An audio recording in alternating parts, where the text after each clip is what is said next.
وعلى آله وأصحابه وأزواجه وذرياته وبارك وسلم تسليما كثيرا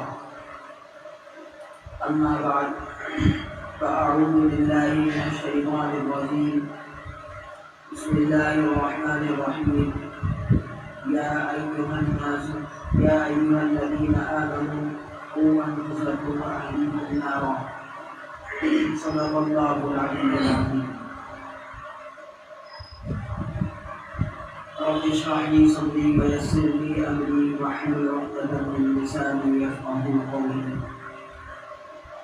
محترم بزرگوں اور دینی بھائیوں، وسیع پردہ ہماری مائیں اور بہنیں، السلام علیکم ورحمۃ اللہ وبرکاتہ۔ نماز کے عنوان سے بہت ہی اہم گفتگو آپ کے اور ہمارے سامنے آئی۔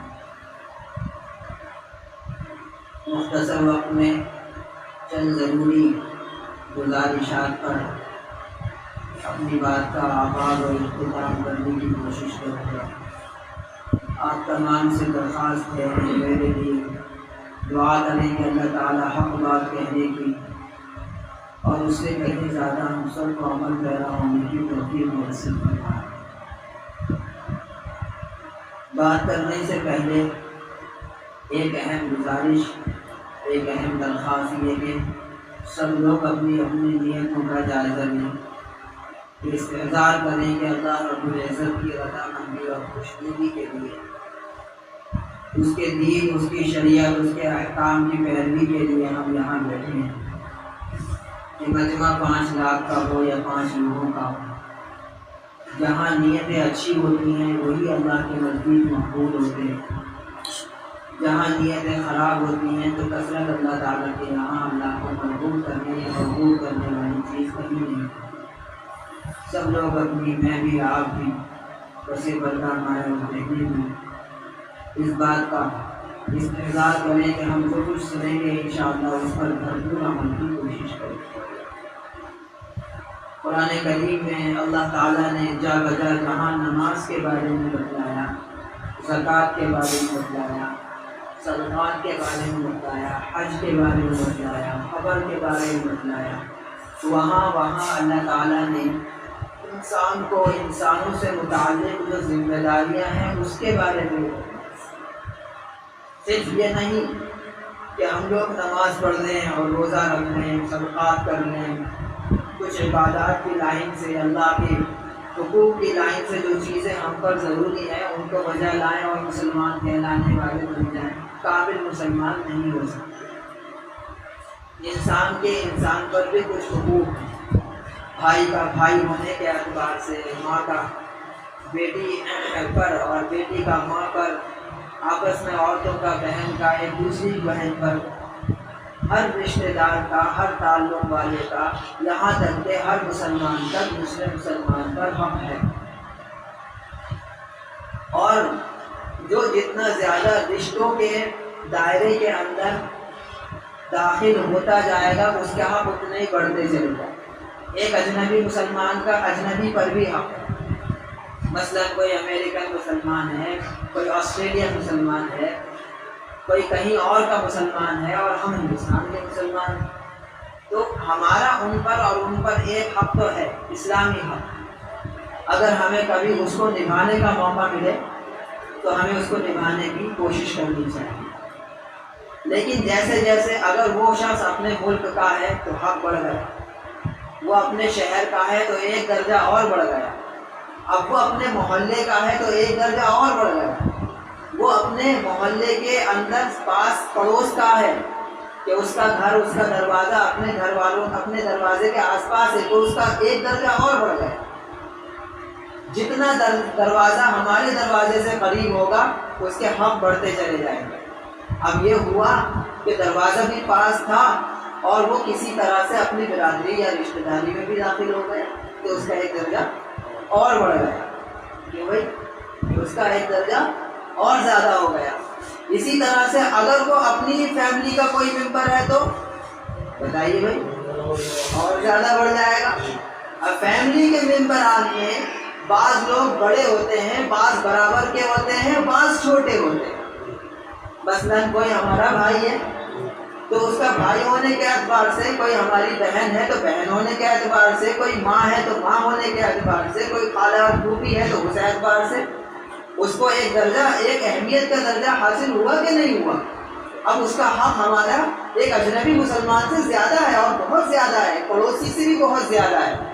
لیکن اسی طرح سے اگر وہ ہمارا ماتحت ہے، مثلاً ہمارا بیٹا ہے، ہماری بیٹی ہے، یا ہماری چھوٹی بہن ہے، یا ہمارا چھوٹا بھائی ہے، یا ہماری ماتحتی میں کسی طرح سے نگرانی میں، سرپرستی میں وہ بچے یا بچیاں آتے ہیں، تو ان کا حق ہم پر اور زیادہ ہو گیا، ان کا حق ہم پر اور زیادہ ہو گیا ہے۔ ان کی نگرانی، ان کی تربیت، ان کی سرپرستی، ان کی نگہداشت، ان کے دین اور دنیا کے اندر کوئی بگاڑ نہ آئے، کوئی کمی نہ آئے، کوئی کجی نہ آئے، کسی طرف سے بھی ان کی دنیا کو بھی، ان کے دین کو بھی کوئی نقصان نہ پہنچے۔ اس سب کی ذمہ داری سرپرستوں کے اوپر، اس سب کی ذمہ داری کس پر ہے؟ سرپرستوں کے اوپر۔ بھائی اگر بچے کو چوٹ لگتی ہے اور ماں کو پتہ چلے تو سب سے پہلے پوچھتی کس سے ہے؟ باپ سے پوچھتی ہے۔ باپ کی موجودگی میں بچے نہیں ہیں، ماں کی سرپرستی میں ہیں، تو باپ آ کر سب سے پہلے کس کو پوچھے گا؟ ماں کو پوچھے گا کہ آپ کی سرپرستی میں یہ بچہ یا بچی تھی، اس کو یہ چوٹ لگی تو کیوں لگی؟ کیا غفلت کی وجہ سے لگی؟ کیا بے دھیانی کی وجہ سے لگی؟ اور اگر ایسا ہوتا ہے تو ماں باپ کے لیے ناراض ہوتی ہے اور باپ ماں کے اوپر ناراض ہوتے ہیں، کیونکہ آپ کی ذمہ داری ہے، نگہداشت رکھنا، دھیان رکھنا، یہ آپ کی ذمہ داری ہے۔ اس لیے ہم جو بات کرنے کے لیے چلے ہیں وہ اب یہاں پر آ کر آپ کو سمجھنے میں آسان ہے۔ ہمارے گھر کی بچیاں، ہماری بہنیں، ہمارے گھر کی مستورات، چاہے وہ مائیں ہوں، چاہے وہ خالہ ہوں، چاہے وہ پھوپھیاں ہوں، ہماری محرم عورتیں، یہ سب کی سب ہماری نگرانی اور سرپرستی اور ذمہ داری میں ہے، کسی نہ کسی طرح سے۔ اگر چھوٹی ہے تو نگرانی میں ہے، ورنہ ذمہ داری تو کسی نہ کسی طرح مردوں پر بنتی ہی ہے کہ وہ ان کی دنیا کی بھی فکر کریں، ان کی دین کی بھی فکر کریں۔ اور جس طرح سے ہم اپنی دنیا کو سنوارنے کی، بچانے کی، محفوظ رکھنے کی، اچھا بنانے کی کوشش رکھتے ہیں،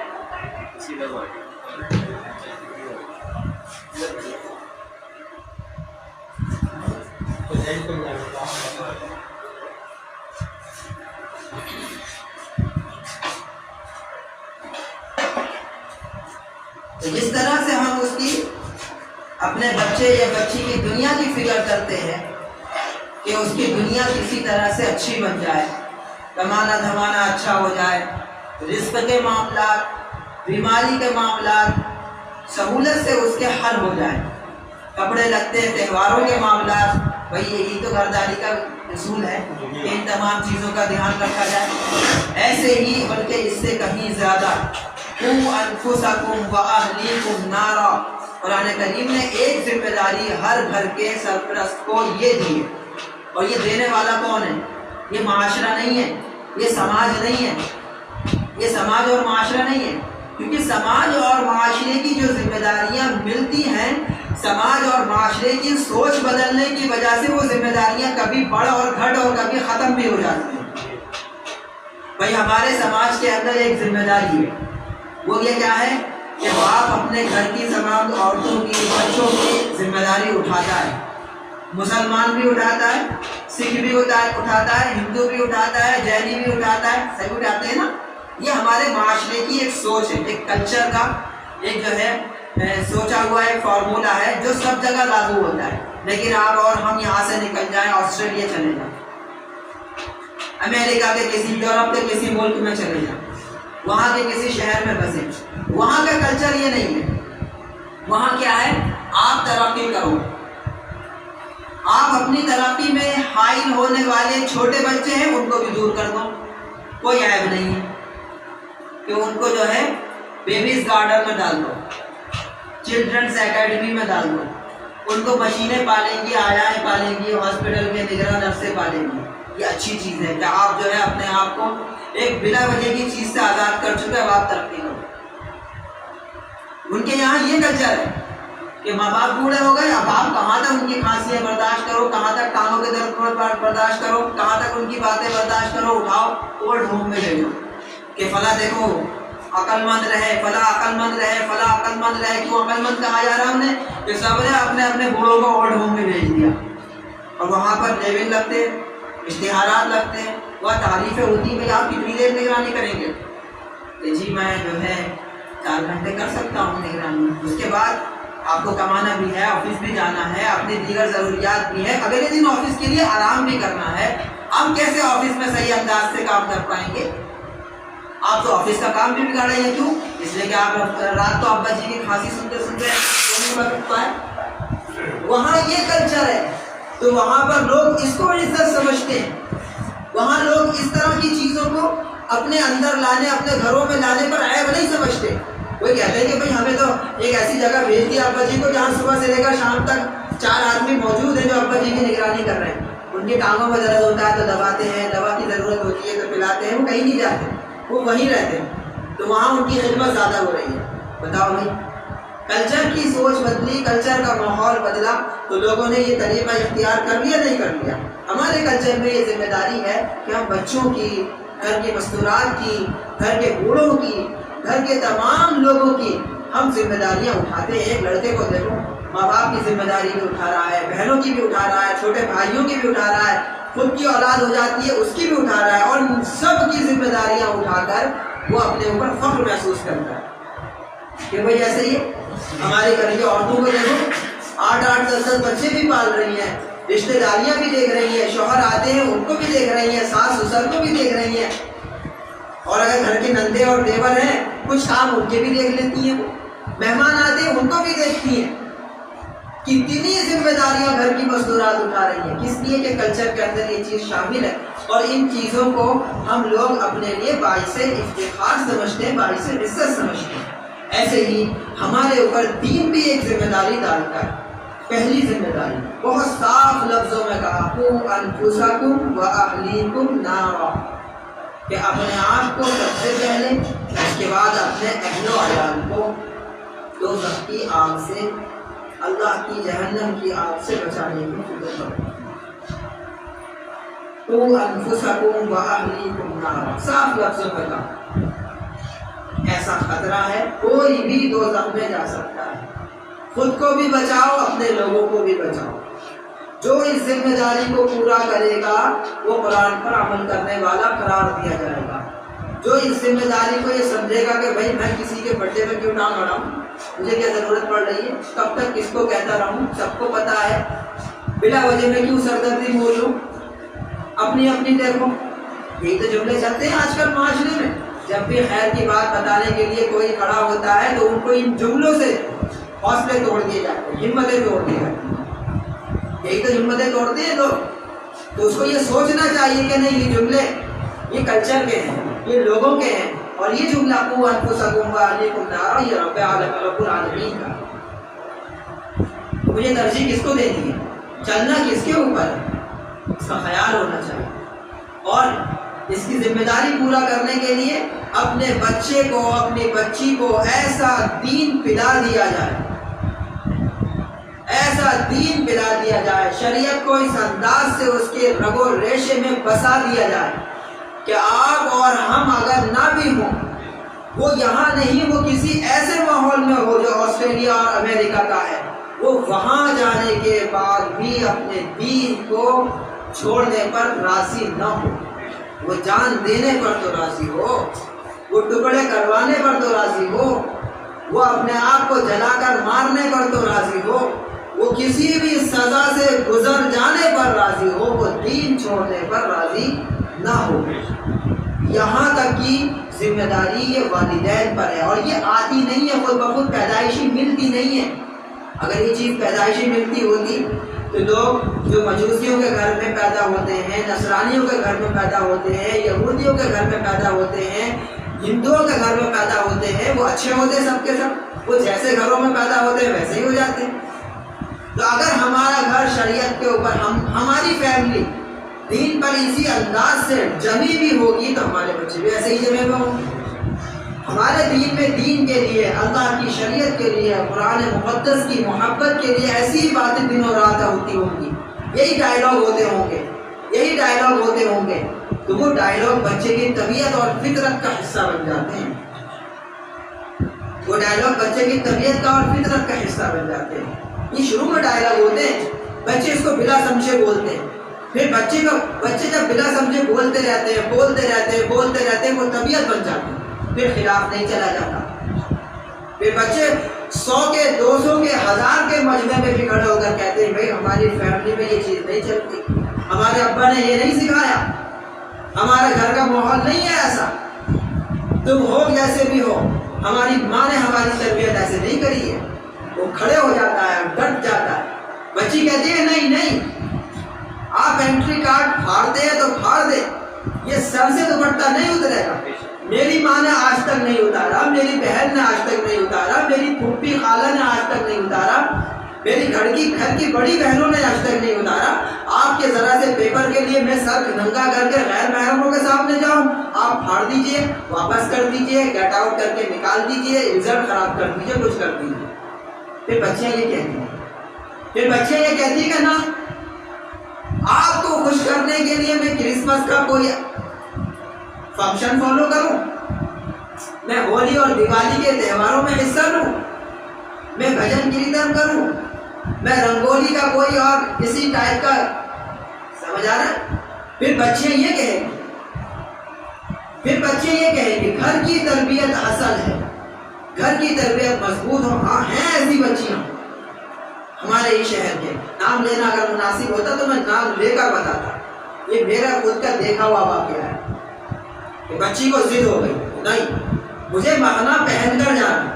گھر والے بولے کہ نہیں بیٹا آپ ابھی چھوٹے ہیں, برقع نہیں پہن سکتے. برقع تو بہت بڑی عمر کی ہوتی ہے, ٹھیک ہے مخنا تو مخنا ہی پہن کے, کلاس میں بھی مخنا پہن کر بیٹھے. بچی نے ضد کر دی, اپنی 6 ساتھیوں کو 5 ساتھیوں کو تیار کیا. ہم مسلمان ہیں نا, کہ جی ہاں مسلمان ہیں. یہ ہندو ہے تلک لگا کر بیٹھتی ہیں, وہ سکھ ہے پگڑی باندھ کر بیٹھتی ہیں, یہ کلابے پہن کر بیٹھتی ہیں, میں مخنا پہن کر کیوں نہیں بیٹھ سکتی. رہی بات ڈریس کی, جیسا ڈریس کا کلر ہے میں ویسا مخنا بناؤں گی, جب یہ بدلے گا میں بدل دوں گی, لیکن مخنا پہنوں گی. کلاس کا ماحول بدلنے لگا, ٹیچروں کی نگاہ میں آنے لگی. کسی نے اتارا مخنا اور ڈاٹا اور سب کے سامنے ذلیل کیا, مخنے کا ڈسٹر بنا کر بلیک بورڈ صاف کر دیا. وہ پھر بھی پیچھے نہیں گئی. کیوں؟ گھر کی تربیت ملی تھی.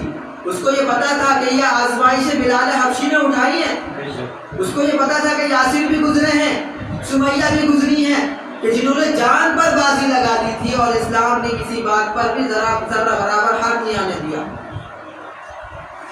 شکایت آئی میرے پاس ایک لڑکے, چھوٹا سا لڑکا, کہ اپنے اسکول میں جا کر اپنے ساتھی کا سر پھاڑ دیا, کہ اس کی پٹی بنی.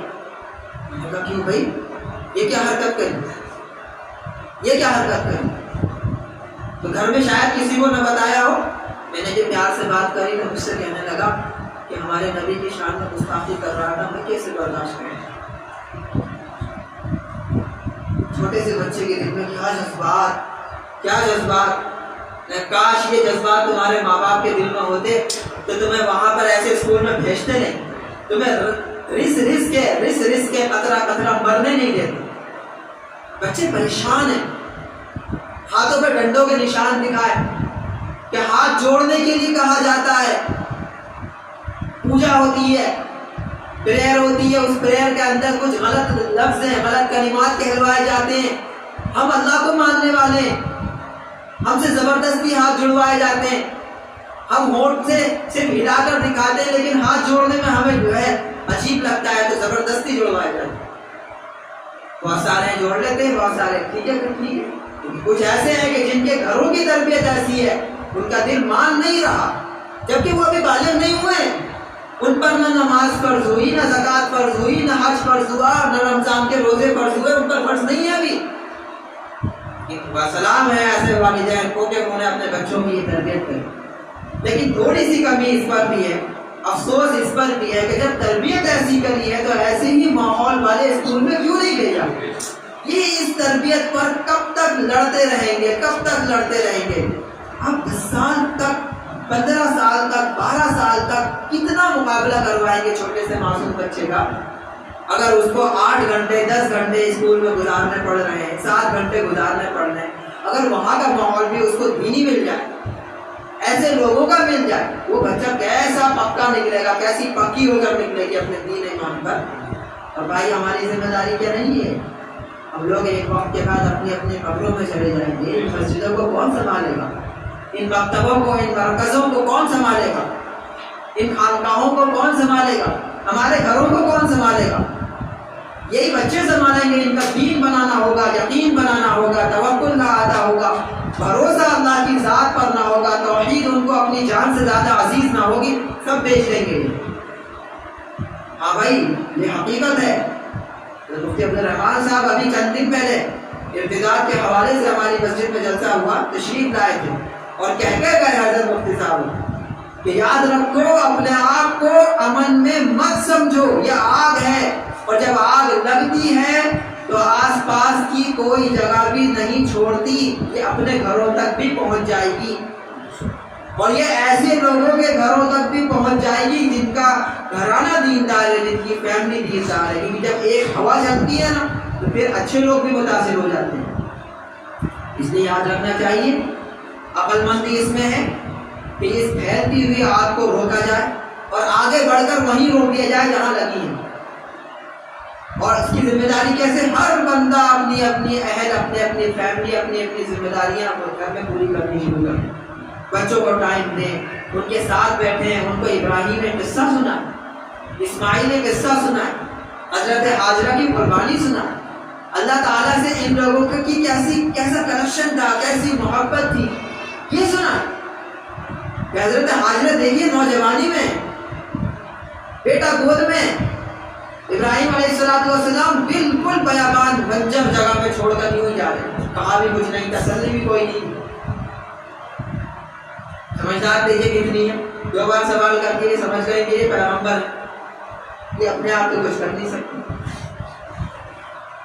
اپنے آپ کو کچھ کر نہیں سکتے۔ تو پھر اگلا سوال یہ کیا، اب تک تو یہ پوچھ رہے تھے کہ ایسی جگہ چھوڑ کر جا رہے ہیں، ایسے حال میں آپ کو ترس نہیں آ رہا، ہم آپ کی بیوی بچے نہیں ہیں، کیا ہو گیا آپ کو؟ جب جواب نہیں ملا تو اگلا سوال اس کا کیا یہ اللہ تعالیٰ کا حکم ہے؟ اس سے عقل مندی سمجھ میں آ رہی ہے عورت کی۔ امی جان حضرت حاجرہ فرماتی ہیں کہ یہ اللہ تعالیٰ کا حکم ہے، اشارہ ملتا ہے شوہر کی طرف سے، ہاں ایسا ہی حکم ہے، کہ مسکرا کر کہتی ہے جائیے، اطمینان سے جائیے، بالکل بے فکر ہو کر جائیے، میری طرف سے کسی طرح کا بوجھ لے کر مت جائیے۔ جس نے پیدا کیا ہے، جس نے آپ کو پیغمبر بنایا ہے، جس نے یہاں بھیجا ہے، اب وہ پالے گا، اب وہ نگرانی کرے گا، اور میں اس کے لیے تیار ہوں۔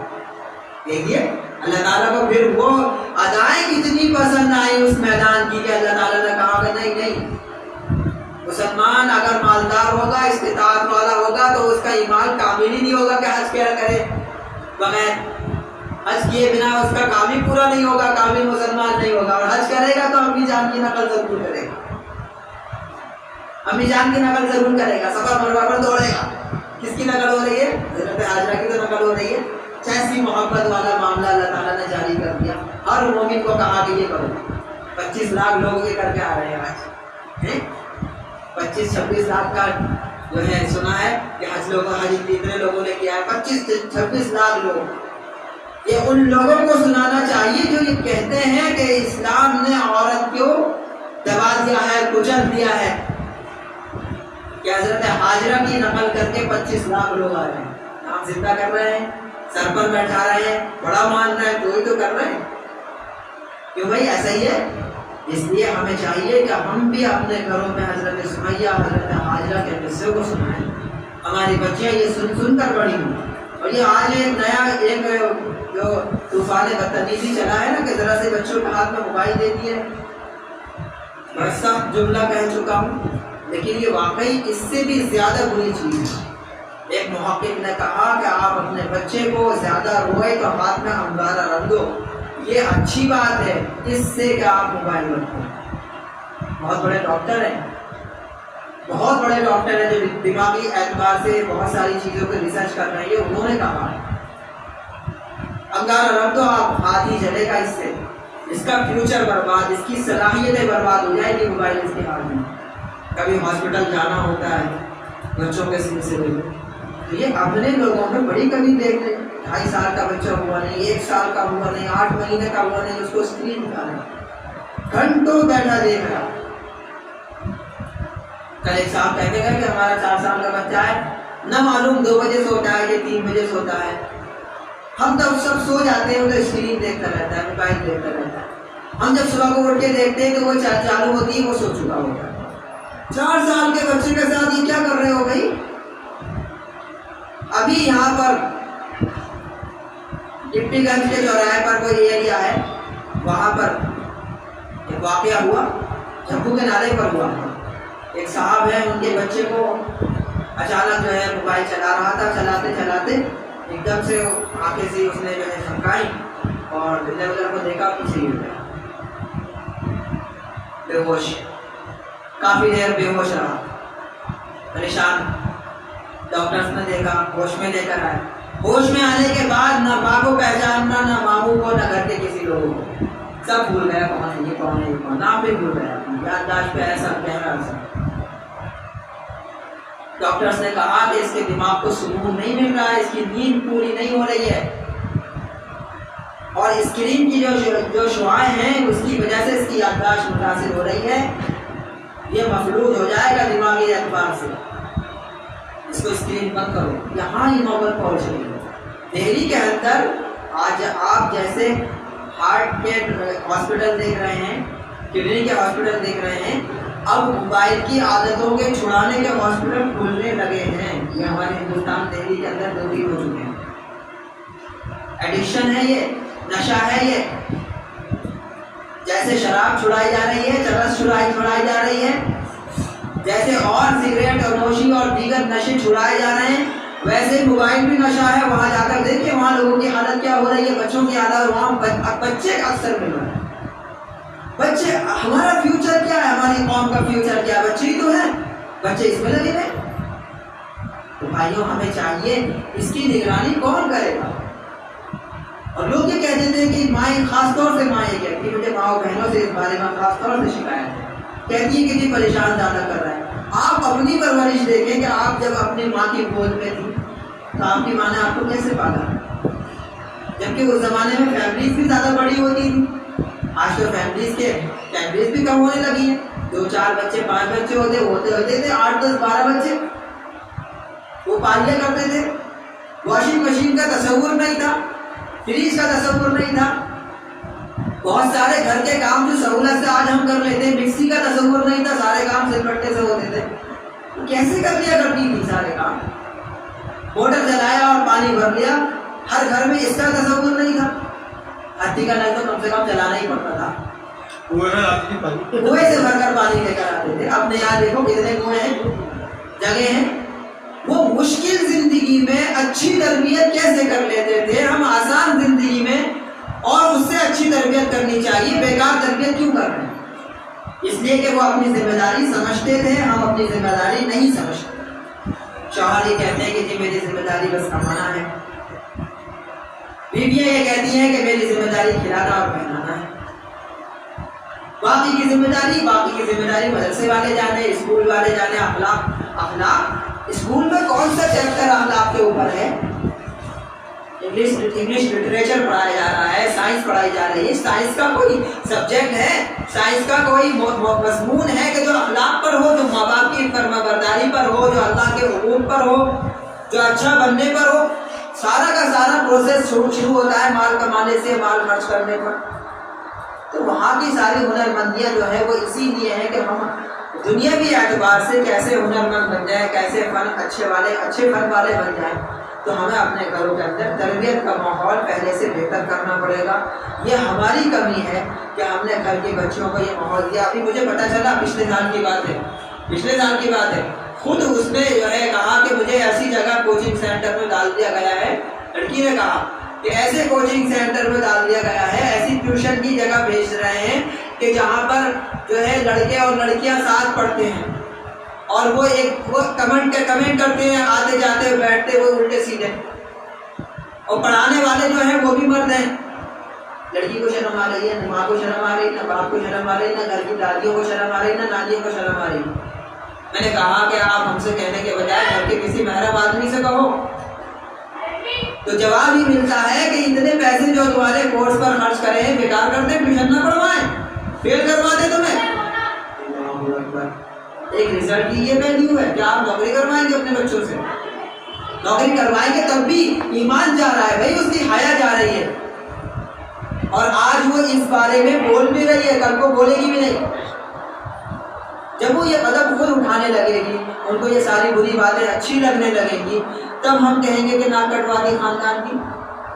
ہمیں چاہیے اور ہمارے گھر والوں کو چاہیے اور ہمارے لوگوں کو چاہیے کہ ہم لوگ جو ہیں اس بارے میں توجہ دیں۔ تعلیم کے نام پر، ڈگری کے نام پر، کورس کے نام پر، اچھی ایجوکیشن کے نام پر، اعلیٰ تعلیم یافتہ ہونے کے نام پر ان کے ایمان کو، ان کی تربیت کو خراب نہ کریں۔ ہم یہ نہیں کہتا کہ آپ ڈاکٹر نہ بنائیں، لائر نہ بنائیں، پروفیسر نہ بنائیں، آپ کسی دنیاوی تعلیم کا اچھے سے اچھا درجہ ان کو نہ دلائیں، کوئی بھی یہ نہیں کہتا ہے، بلکہ دین تو اس بارے میں خاص طور سے ترغیب دلاتا ہے کہ آپ اچھے سے اچھا بنائیں، ان کی دنیا میں بھی ان کو کامیاب کریں۔ لیکن دین صرف یہ بات کہتا ہے، قرآن اور شریعت صرف اس کا تقاضا کرتے ہیں کہ آپ جو ہے اچھا بنانے، اچھی تعلیم یافتہ ہونے کے ساتھ ساتھ ان کی تربیت بھی اچھی کریں، ان کا اسلام نہ بگڑے۔ اور اگر سودا دونوں میں سے کسی ایک چیز کا کرنا پڑے تو وہ اسلام کا سودا نہ کریں۔ ایسے حال میں تو پھر جاہل رکھنا بہتر ہے، اگر اس کو جہالت کہا جاتا ہے۔ ایمان بچاؤ بھائیو، ایمان بچاؤ۔ ہمارے پوروجوں نے اور اکابرین نے اگر یہ سوچا ہوتا نا تو ہماری مسجدیں قائم نہ ہوتی۔ ہاں سچی بات ہے یہ۔ آپ 70 سال پہلے، 75 سال پہلے آزادی کے جو دور ہے نا، آپ بچ جائیے 1400 سال پہلے کی تاریخ میں، آپ کہیں گے بہت پرانی پتھروں والی تاریخ بتا دی۔ آپ 70-75 سال پہلے والی ہندوستان کی تاریخ کو دیکھ لیجیے۔ ہندوستانی مسلمانوں کے سامنے زمین اور جائیداد کے کاغذات بکھرے ہوئے تھے کہ آپ ہماری بات مانو، جو چاہو کرو، جو چاہو کرو، اتنے بیگھے زمین کا، اتنے گاؤں کا آپ کو چودھری بنا دیا جائے گا۔ اور لوگوں نے اس پر لات ماری ہے۔ لات مارنے کے نتیجے میں اپنے معصوم بچوں کو قتل ہوتے ہوئے دیکھا ہے، اپنے گھر کی محرم مستورات کو بے عزت ہوتے ہوئے دیکھا ہے۔ صرف یہ قربانی اس لیے دی تھی کہ آج اگر ان کی اس ہاں میں ہاں ملا دی، کل کو یہ سارا کا سارا دیش جو ہوگا، سارا کا سارا ملک جو ہوگا وہ برباد ہو جائے گا، ایک مسجد نہیں ہوگی، ایک مسلمان نہیں ہوگا۔ لہذا آج ہمیں قربانی دینی ہے تو دیں گے۔ ماں نے گھروں سے اپنے بچوں کو سر پر دوپٹے باندھ کر کہا کہ یہ دوپٹے نہیں ہیں، یہ ہماری عزت ہے، تمہارا کفن ہے، لوٹنا مت، پیٹھ پر زخم مت کھانا۔ اسلام کے لیے یہ خبر ہمارے پاس پہنچنی چاہیے کہ تمہارا بیٹا کام آ گیا۔ ماں نے یہ قربانیاں کیوں دی تھی؟ اس دن کے لیے دی تھی۔ آپ اس دور کو اٹھا کر دیکھیں، اس زمانے میں انہوں نے جو اسلام کو نقصان پہنچانے کے کام کیے تھے وہ 2 کام کیے تھے۔ ایک کام کیا تھا زور دکھا کر، زور دکھا کر، چال بازیاں کر کے، اس کو اس کا، اس کو اس کا، ان کو میرا، مجھے ان کا دشمن بنا کر کھڑا کر دیا، طاقت کا زور دیا۔ دوسرا کام بڑا عجیب کیا تھا، انہوں نے جگہ جگہ چرچ قائم کیے، اسکول قائم کیے، اور وہاں پر تعلیم دے کر ان بچوں کے ذہن کو بدلنا شروع کیا، اور وہاں سے ان کے گھر والوں کو وظیفے کے طور پر پیسے دینا شروع کیے۔ مان بھی یہ رہے تھے اور پیسے بھی یہی بانٹ رہے ہیں۔ ابھی ملک شام کے اندر ہوا، یہ 70 سال 75 سال پہلے کی بات بتا رہا ہوں، ملک شام کے اندر ہوا۔ اوپر سے بم گرائے، آبادیاں تباہ کری۔ جب سب کچھ تباہ ہو گیا تو اپنی ہی گاڑیاں بھیج دی۔ ان گاڑیوں کے اوپر سلیب کا نشان بنا ہوا تھا۔ گاڑیوں کے اندر سے جو لڑکیاں اور لڑکے، جو عورتیں، جو مرد نکلے، وہ سارے کے سارے عیسائیوں والے خصوصی لباس میں تھے، جو ان کا مذہبی لباس ہوتا ہے، جو چرچ کے اندر پہنا جاتا ہے۔ اور وہ وہاں جا کر کھانے اور پیسے اور ڈریسنگ کا کام اور ہاسپٹل کا کام کر رہے ہیں۔ معصوم بچوں کے ذہن پر کیا اثر پڑے گا؟ بتاؤ بھائی، کیا ہم ایسے مشکل دور میں تھے؟ ہمیں بچانے کون آیا؟ بائبل والے آئے، سلیب والے آئے، چرچ والے آئے۔ وہ یہ تھوڑی دیکھ رہا ہے کہ بٹن دبانے والے بھی یہی لوگ تھے، جو جہاز میں بیٹھ کے بٹن دبا کے بٹن گرا رہے تھے، وہ بھی یہی تھے۔ وہ یہ تھوڑی دیکھ رہا ہے، ہزاروں بچوں اور بچیوں کا ذہن ڈائیورٹ کر دیا ہے۔ اپنے ہی ملک کا ایک واقعہ سناؤں گا، نام یاد نہیں آ رہا ہے جگہ کا، بڑا سا گاؤں ہے، آس پاس مسجدوں کا اور مرکزوں کا ماحول بالکل نہیں ہے، غیر مسلموں کا ماحول ہے، مسلمان دور سے دور تک بھی نہیں ہے۔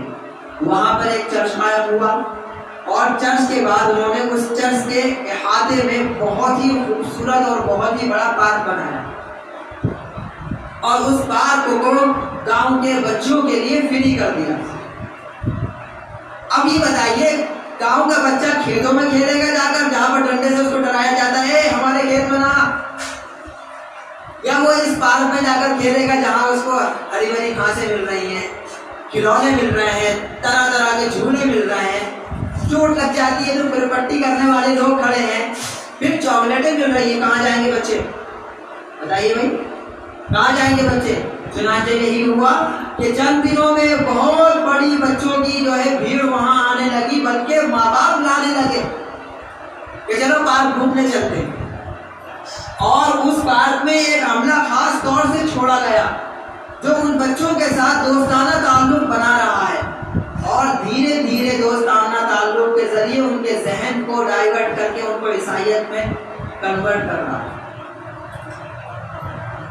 کیا ہو رہا ہے کہ ہم تو خالی پارک کھولے ہوئے جی، تو کھیلنے کا بچوں کی خوشیوں کا سامان لے کر آ رہے ہیں، ہم تو خرچ بھی اپنا کر رہے ہیں، ہم تو آپ سے لے بھی نہیں رہے، کیسا اچھا لیبل لگا رکھا ہے۔ لیکن آنے والے کچھ وقت کے بعد وہاں جتنی تعداد ہوگی وہاں سب کے سب عیسائیوں کی تعداد ہوگی۔ دیکھیے کیسے کام کر رہے ہیں، اور ہم لوگ اپنے گھروں کی ذمہ داری بھی پوری نہیں کر رہے۔ وہ کہاں سے آ کے کر رہے ہیں؟ وہاں سے آ کے۔ ایک زمانہ تھا، مجھے معلوم ہوا تھا، اور میں بھی اس زمانے میں یہاں آتا جاتا تھا، ایک جو ہے انسٹیٹیوٹ قائم ہوا ہے، اور اس انسٹیٹیوٹ میں امریکہ سے کچھ لوگ آئے ہیں، کچھ نوجوان لڑکے لڑکیاں آئے ہیں، اور انگلش اسپیکنگ کا کورس کرا ہے۔ ہمارے ایک ساتھی ہیں، انہوں نے بھی وہاں ایڈمیشن لے لیا تھا۔ دو ساتھیوں نے مجھے خود بتایا اپنا یہ واقعہ، وہ خود بیٹھ کر ان سے جو ہے کاؤنٹر کر کر آئے ہیں، کنورسیشن کر کر آئے ہیں۔ اسپیکنگ کے نام پر سب کو دین سے بیزار کیا جا رہا تھا۔ لیبل کیا لگایا تھا کہ ہم نے انگلش اسپیکنگ کا کورس کھولا ہے۔ لوگ متاثر کیوں ہو رہے تھے کہ یار ہندوستانی آدمی سے انگلش سیکھ کر کیا سیکھی؟ ان لوگوں سے سیکھتے ہیں جو ہیں ہی انگلش، ان سے انگلش سیکھیں گے، اور وہ بھانپ لیا کرتے تھے۔ اور مجھے میرے ساتھی نے بتلایا، مجھے سن کر حیرت ہو رہی تھی، واقعی اگر کوئی اور بتلاتا، کسی واسطے سے بتلاتا تو مجھے یقین کرنا مشکل ہوتا۔ وہ بہت ہی قابل ساتھی ہیں، انہوں نے خود بتلایا کہ جب مجھے یہ محسوس ہوا کہ یہ کچھ لوگوں کو بھانپ لیتے ہیں اور پھر ان کی پرسنل میٹنگ کرتے ہیں۔ کیسے کرتے ہیں کہ بیچ لگایا، 22 بچے 25 بچے آ کر لڑکے لڑکیاں بیٹھے، اس میں سے 2-4 کو بھانپ لیا، کہا کہ آپ ہمیں کلاس کے بعد آفس میں ملیے گا، کچھ ضروری کام ہے، ان سے بات کریے۔ بات کر کے ان کا ذہن پڑھا، ان کی ضروریات پڑھی، اور کچھ محسوسات کرے، اور اس کے بعد ان کے سامنے ایسے آپشن رکھے کہ جس سے وہ بہت متاثر ہوئے، پھر ایک دم سے ان کو کنفیوز کر دیا، قرآن کی آیات پڑھ دی، حدیث پڑھ دی، اور ایک دم کنفیوز کر دیا۔ اسلام کے اوپر کنفیوژن بڑھایا، جواب کہیں نہیں ملا، جواب بھی انہوں نے دیا، دھیرے دھیرے بدل دیا، عیسائی بن گئے۔ کتنے لڑکوں کے ساتھ ایسا ہوا کہ آپ کو کاروبار دیں گے، یہ دیں گے، وہ دیں گے، باہر بھیج دیے، لوٹ کے آیا تو وہ ہے ہی نہیں مسلمان، وہ تو یہ فکر کر رہا ہے کہ میرے کاغذات میں میرا نام بھی بدلا جائے۔ ابا پریشان، اماں پریشان، فیملی پریشان، ہوا ہے یہ۔ تو وہ ساتھی کہہ رہا ہے کہ جب مجھے یہ معلوم ہوا، یہ آپ کے محلے میں رہتا تھا وہ پورا اسٹاف، اسی گلی کے اندر کچھ کمرے لے رکھے تھے، کرایوں پر رہ کر جا چکے ہیں۔ اسی محلے کے اندر ہو چکا ہے. وہ تو اللہ تعالیٰ نے کچھ لوگوں کو اللہ تعالیٰ نے توفیق دی کہ انہوں نے بر وقت بھانپا ان لوگوں کو اور ان پر سختی کری اور ان کو ڈرا دھمکا کے یہاں سے بھگایا. لیگل کام کیے کچھ آزاد کرا دیا یہ کام, ورنہ کتنے لوگ متاثر ہو جاتے اب تک. تو محترم بزرگوں دوستو, یہ اتنا آگے آ گئے. میں یہ دیکھتا تھا, میں یہ سوچتا تھا, اس زمانے میں تعلیم چل رہی تھی, اس زمانے میں میں یہ سوچتا تھا کہ یار ان کے یہاں کا رہن سہن کس قدر اعلیٰ ہے.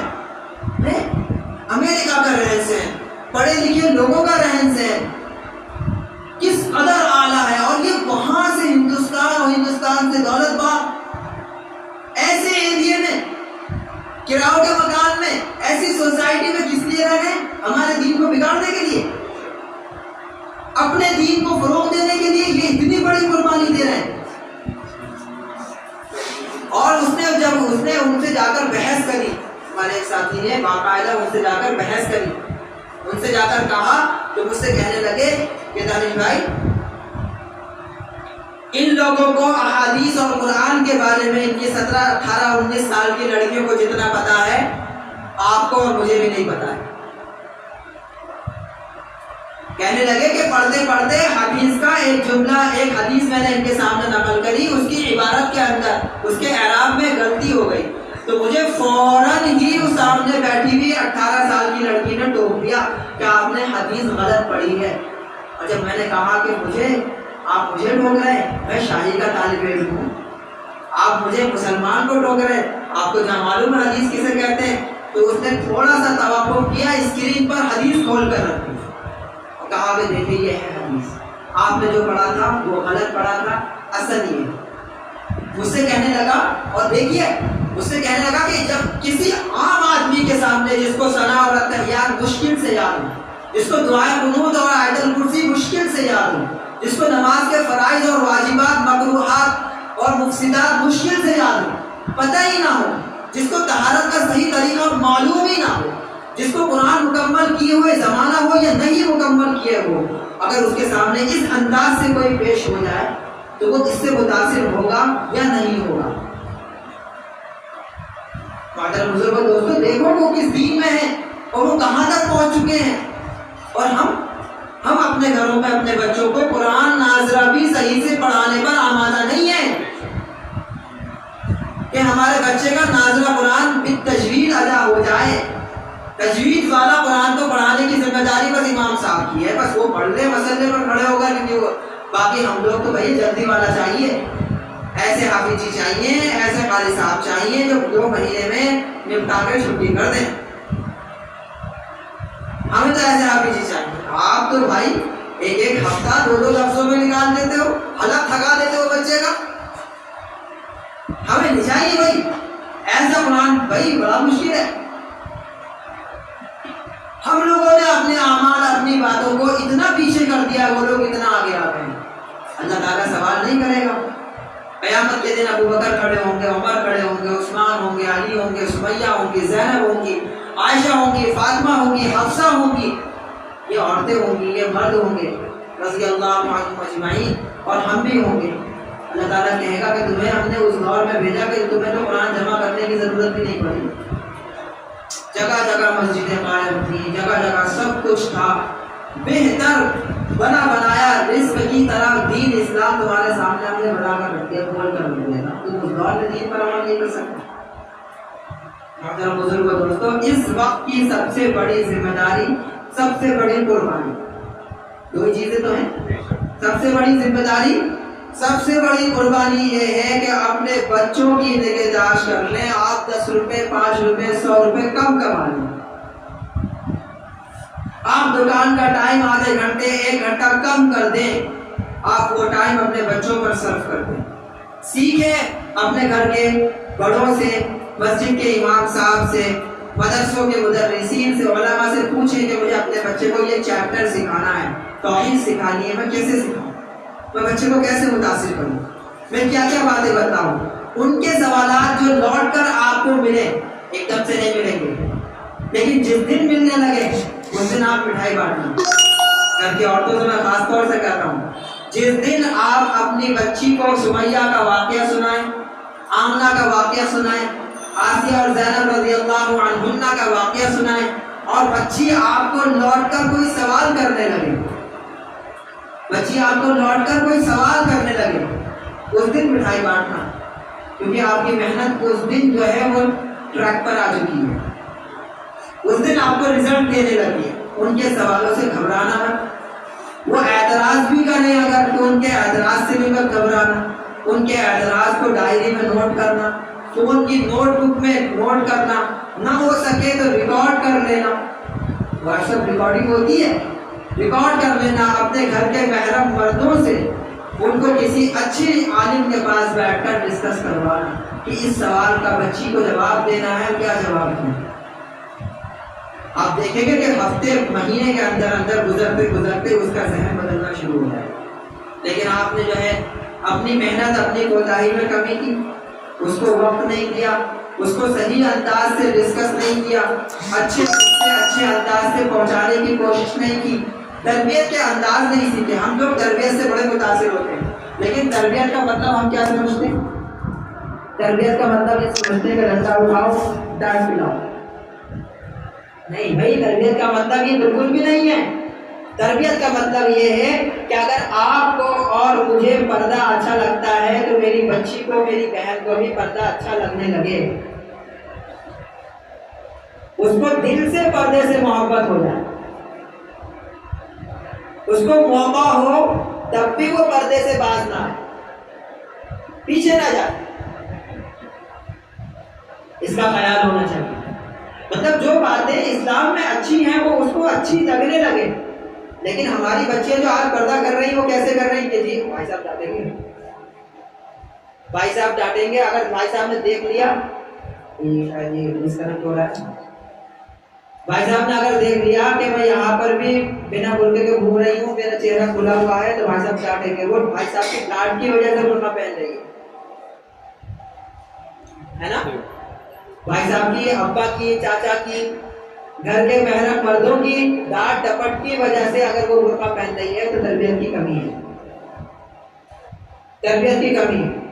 تربیت جب ہوتی کہ جب بھائی صاحب نہ ڈانٹتے، بھائی صاحب کے ڈانٹنے دیکھنے کی کوئی جو ہے کوئی گنجائش بھی نہ ہوتی، کوئی موقع بھی نہ ہوتا، اور وہ پھر بھی پردہ کرتے، تو کہا جاتا کہ ہاں ان کے والدین نے، ان کے گھر والوں نے ان کی سچی اور اچھی تربیت کری ہے۔ نماز کیوں پڑھ رہی ہے؟ کہ نماز اس لیے پڑھ رہی ہے کہ گھر کی ساری عورتیں پڑھ رہی ہیں، نہیں پڑھے گی تو یہ لوگ پوچھیں گی، ڈانٹیں گی، ابا آئیں گے شام کو گھر میں گھستے ہی پوچھیں گے کہ نماز پڑھی کہ نہیں پڑھی، بے شک پوچھنا چاہیے، کمی ہونے پر ڈانٹنا بھی چاہیے، لیکن تربیت ایسی ہونی چاہیے کہ اس کا خود ہی دل نہ مانے، جس دن نماز چھوٹ جائے وہ کہے کہ آج کا دن بہت برا گزرا، آج دماغ سکون سے نہیں ہے، آج میرا دل خوش نہیں ہے کہ مجھے آج نماز چھوڑ دے۔ ترکی کا زلزلہ آیا تھا، ایک بچی کو دیکھا کہ ہاسپٹل میں اس کو کچھ دنوں کے بعد ہوش آیا، کئی دن پہ ہوش نہیں ہوا، سارا جسم اس کا چوٹل تھا، جگہ جگہ سے سوجا پڑا تھا، چہرے کا اکثر حصہ سوجا ہوا تھا، کوئی میرے خیال سے 9 سال کی بچی ہوگی، 8-9 سال، اور منہ سے اس کے جو لفظ نکلے ہوش میں آنے کے بعد، سب سے پہلا لفظ یہ نکلا کہ میری اوڑھنی کہاں ہے، ہائے میری اتنی نمازیں ضائع ہو گئی۔ چھوٹے پاپا، اماں، گھر کے رشتہ دار، گھر، کوئی لفظ نہیں، رونگٹے کھڑے ہو گئے تھے وہ ویڈیو دیکھ کر، اس کے منہ سے یہ جملہ نکلا کہ میری اوڑھنی کہاں ہے اور ہائے میری اتنی نمازیں ضائع ہو گئی، میری نمازیں چلی۔ کیا شاندار تربیت کی ہے والدین نے، کیا شاندار تربیت کی ہے۔ بچے کو دیکھا کہ آپ نے بھی دیکھا ہوگا کہ مکان جو گرا تو وہ ایک چھت میں اٹک گیا ہے، باہر سے آدھا دفعہ لٹکا ہوا ہے، باپ نیچے سے کھڑے ہو کر کہہ رہا ہے کہ بیٹے پڑھو اشہد ان لا الہ الا اللہ واشہد ان محمد عبدہ ورسولہ۔ باپ نیچے سے کیا تربیت، ایک باپ کے 6 یا 7 بچے ایک ساتھ دب کر ختم، بیوی ختم، کوئی نہیں بچا، اور وہ لاشیں اٹھا کر کچھ بول رہا تھا، جب اسپیکر اس کے قریب کیا گیا تو بتایا کیا کہہ رہا تھا کہ اللہ میں آپ سے اس حال میں بھی راضی ہوں، میں آپ سے اس حال میں بھی راضی ہوں، اللہ میں آپ سے اس حال میں بھی راضی ہوں۔ اس کے منہ سے یہ الفاظ نکل رہے تھے، کیا تربیت ہے، کیا مرے بیٹے جاتے ہیں دین کرو، ہمارا حال دیکھو۔ محترم بزرگوں دوستوں، وقت میرا پورا ہو چکا ہے، 5 منٹ زائد ہو چکے ہیں۔ آخر میں آپ لوگوں سے دوبارہ سے درخواست کرتا ہوں کہ قرآن نے ہمیں ایک ذمہ داری دی ہے،